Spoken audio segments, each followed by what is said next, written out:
su que je voulais devenir un artiste assez jeune. Déjà au début de l'adolescence, je prenais les cours d'art plastique plutôt que les cours de musique. Mes parents me supportaient dans ce choix-là. Et donc, j'avais cette idée d'éventuellement devenir artiste, comme un rêve un peu fou. Je rêvais de devenir peintre, ça a changé finalement. Mais j'avais des doutes, évidemment. Donc, j'ai d'abord fait un premier DEC en psychologie. Et ensuite, là, je me suis senti assez confiant pour faire mes cours d'art et aller en art à l'université. Puis c'est là que j'ai vraiment... Enfin, je me suis aperçu que j'étais à ma place, quoi.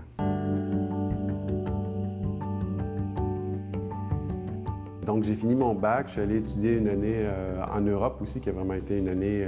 c'est là où je pense que vraiment c'est l'année charnière là, qui m'a éveillé au monde artistique et où je peux commencer à parler d'un début de démarche. La peinture a pris le bord et puis ça s'est orienté vers des objets, de la sculpture, l'intégration de photos. Ça devenait de plus en plus installatif et la vidéo, c'est pendant ma maîtrise. Donc, j'avais suivi un cours au bac de vidéo.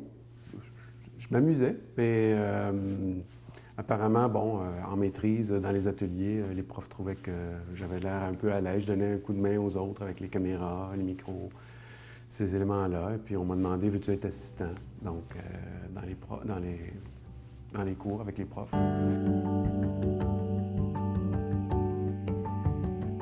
Il y a eu une petite étape où, avant que la vidéo s'intègre dans mon travail, ça a pris un petit moment. Mais j'avais les clés des salles de montage, j'aidais tous les étudiants. Fait que progressivement, c'est devenu comme incontournable. Puis à un moment donné, je suis sorti avec une installation vidéo. Puis j'ai pas arrêté depuis, donc ça c'était en 95. Ma maîtrise, c'est 93-96. C'était, si je me trompe pas, je pense réouverture du MAC. Et puis, il y avait eu de belles expositions. Entre autres, j'avais pu voir des œuvres de Bill Viola, puis Thierry Kunzel, Gary Hill. Donc, des grands noms, évidemment, mais qui m'ont beaucoup marqué à l'époque. Et puis, mais particulièrement les installations de Bill Viola, qui m'ont beaucoup interpellé, le côté contemplatif de la chose, le côté minimaliste aussi.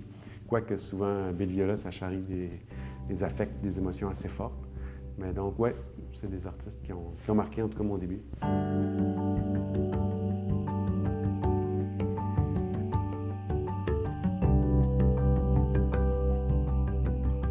La première installation, c'est Travelling.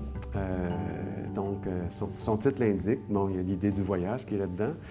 Travelling, c'est aussi un déplacement de la caméra. Et donc, je filme en voiture quand j'ai une exposition, une résidence. Je filme le parcours ou je filme dans la région. Si je me déplace à Calgary pour une exposition, comme ça a été le cas, j'ai filmé dans la région. Bon, j'ai arpenté la région. Donc, j'accumule du matériel comme ça. Et ensuite, tout ça est redigéré par l'ordinateur qui les fait jouer les uns à la suite des autres au hasard.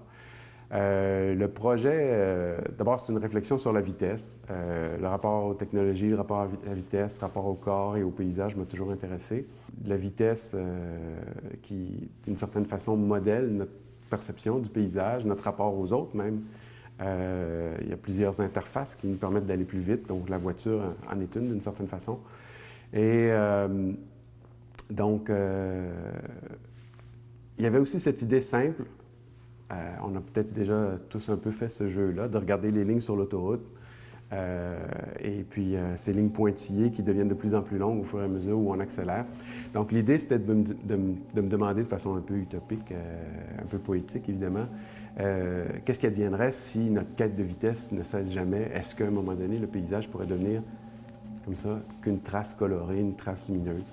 Donc je traite le paysage un peu comme, c'est ça, comme de l'information lumineuse, de l'information colorée.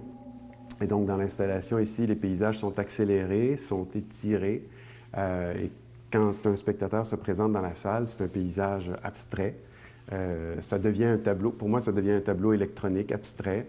Le son qui en est produit, qui rappelle un peu le son du vent, mais qui est généré, qui est un son de synthèse.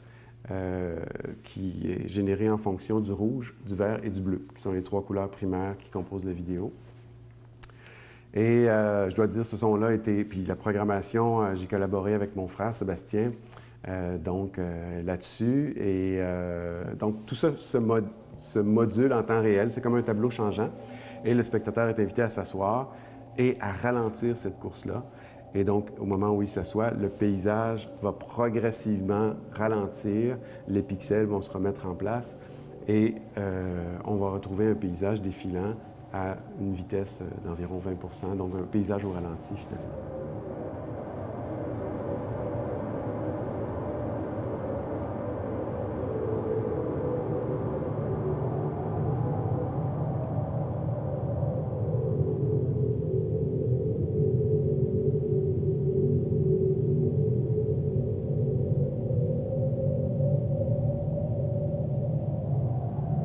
L'autre installation s'appelle Séquence. Elle répond tout autant au titre de l'exposition, composée avec le paysage. Dans ce cas-ci, je travaille toujours avec du paysage en mouvement. Donc, encore une fois, des captations en voiture au fil de mes expositions, de mes déplacements. Et par contre, ici, le spectateur est appelé à intervenir d'une façon différente. Donc, il y a un petit écran tactile. Ça fonctionne de façon autonome, mais le spectateur est invité à interagir avec. Donc, il y a une ligne qui traverse, un peu comme une ligne d'horizon fictive, mais qui serait toujours en mouvement, et dont on peut faire varier la hauteur. À ce moment-là, cette ligne-là, c'est comme un échantillon, comme un séquençage du paysage, un petit échantillon de 1 pixel de hauteur qui est agrandi, donc étiré à la verticale. Ça fait écho, évidemment, à travelling. Ce sont des grandes lignes colorées horizontales. Dans ce cas-ci, ça produit des lignes colorées à la verticale. Et donc, c'est cette composition-là, encore une fois en mouvement, genre de tableau électronique, est générée en fonction des obstacles, des éléments qui viennent rythmer le paysage. Alors, c'était l'idée de scanner le paysage au fur et à mesure et justement de révéler les éléments qui viennent en rythmer sa composition. Je reste dans l'idée de la composition parce que l'aspect sonore aussi. Encore une fois, je travaillais avec mon frère Sébastien et dans ce cas-ci, je lui ai demandé s'il était capable de, d'une certaine manière, oui, créer une forme de composition aléatoire avec laquelle le spectateur pourrait jouer. Donc, il y a une fréquence de fond qui est modulée en fonction de la luminosité du paysage, qui est balayée, qui est analysée. Et également, chaque fois qu'on change de direction de la ligne ou chaque fois qu'on va changer au niveau de la hauteur, chaque fois qu'on va appuyer à un nouvel endroit sur l'écran, ça va générer donc de nouvelles notes. Et d'une certaine façon, c'est ça, c'est l'idée d'une composition à la fois visuelle et sonore aléatoire.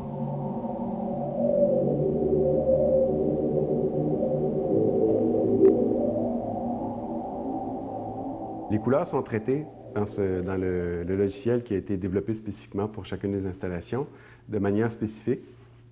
Dans Travelling, donc chaque paysage subit le même traitement d'une certaine façon, accéléré, étiré, et les couleurs et les contrastes sont amplifiés, ce qui produit des couleurs très vives qui sont là. C'est comme si les pixels d'origine sont magnifiés, et ensuite, quand le spectateur s'assoit, donc la saturation va progressivement diminuer.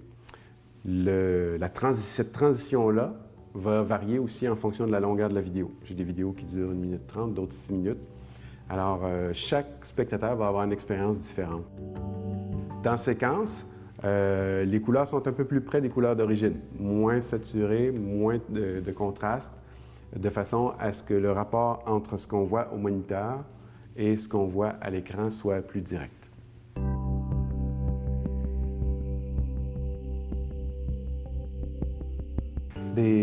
Les impressions, c'est relativement récent dans ma démarche. J'ai toujours produit de l'installation et puis il y a quelques années, j'ai commencé à faire des œuvres imprimées à partir de ça. Et entre autres, c'est en allant au centre Sagami à Alma en résidence en 2010. Et bon, le technicien me voyait travailler là-dessus. Il dit, écoute, on va essayer de faire des tests de ça. Les couleurs qui en sortent sont intéressantes. Et vraiment, on a fait un test d'impression sur un polypropylène mat, donc une sorte de papier mat. Et la manière dont les couleurs sont... On dirait presque que c'est du pigment pur appliqué sur le papier. Et ça me plaisait beaucoup. Il y avait cet aspect chatoyant, mais ça rappelait l'idée d'une gouache, mais une gouache qui révèle qu'elle a été faite à la machine parce qu'elle est tellement parfaite au niveau de son application. Et donc, petit à petit, j'ai commencé à en imprimer des plus petits, des plus grands. Et maintenant, je le conçois comme une œuvre à part entière qui peut faire partie de l'exposition ou non. Évidemment, ce sont des arrêts sur image. Chaque arrêt sur image, donc, est associé à un lieu, à une vidéo. Donc, par exemple, dans Travelling, en ce moment, il y a 24 vidéos qui jouent les unes à la suite des autres de façon aléatoire. Mais dans la salle, on peut voir un paysage filmé au Québec, donc un arrêt sur image, un en direction de North Bay, un filmé au Brésil, dans la région de Sao Paulo. Donc, ce sont des arrêts sur image, mais qui ont chacun la mémoire d'une destination et les couleurs sont constitués des pixels, d'une certaine manière, évidemment altérés, mais des pixels de la captation d'origine.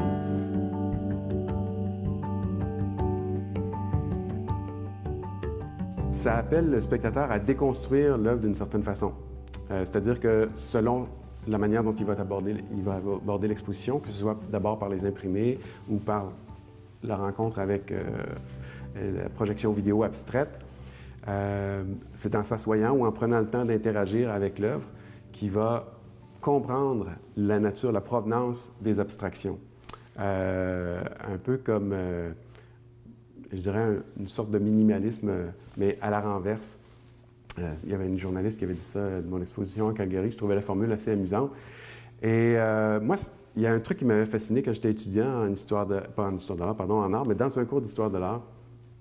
Et c'était, entre autres, la démarche des premiers peintres abstraits, donc Mondrian, par exemple, qui était parti de l'observation de la nature et qui a résumé son observation des architectures, des arbres et des différents éléments qui composaient le paysage à des lignes horizontales et verticales. Et donc, on apprécie un Mondrian à partir du moment où on est capable de comprendre la démarche. Et là, la démarche est présentée par l'œuvre vidéo.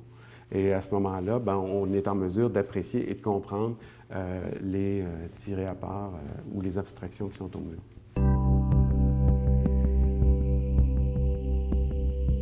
À ce moment-là, je prends des résidences plus courtes, mais entre autres au Centre Sagami à Alma. C'est une semaine avec un technicien à côté de toi. Il suit ton travail, il te propose d'appuyer ton travail, on fait des tests d'impression. Et entre autres, c'est ça qui vraiment m'a donné un coup de pouce et m'a permis, comme je l'expliquais tout à l'heure, d'en arriver avec des œuvres sur papier. Et puis, de temps en temps aussi au Brésil. On avait un stage de 2 semaines, une quinzaine d'artistes québécois là-bas. Et moi, je suis arrivé avec mon projet. Et puis, donc, j'étais accompagné de stagiaires, puis on arpentait la région de Sao Paulo. Moi, je filmais, j'accumulais du matériel pour en arriver à une projection spécifiquement constituée uniquement de paysages faits et réalisés au Brésil. Donc, selon les lieux où je me rends, et dans les dernières années également, même si ce n'était pas des résidences, j'avais des expositions, je prenais quand même une semaine sur place avec quelques jours où je pouvais filmer et ajouter en banque des paysages réalisés sur place. Donc, ça contextualise le projet. Le projet est évolutif. Donc, dans ce cas-ci, Travelling, par exemple, on a évidemment des paysages filmés au Québec dans différentes saisons, automne, été, hiver, au Brésil, en allant à North Bay, Calgary, près de Banff, donc différentes destinations, Halifax, entre autres.